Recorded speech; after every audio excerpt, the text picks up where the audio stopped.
Hey, good morning, Neil. Well, one thing I do want to show you now that it's lighter outside. This is Riverside Elementary, which is right next to Riverwalk Park. You see that playground? Yeah, no recess for the kids today because the swing set and the playground for the school is underwater. The Duck River at about 39 feet, very close to 40 feet.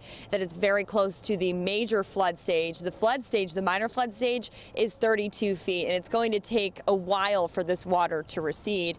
Mayor Chaz Mulder tells us that the city's first responders were extremely busy inside and outside of Columbia this weekend.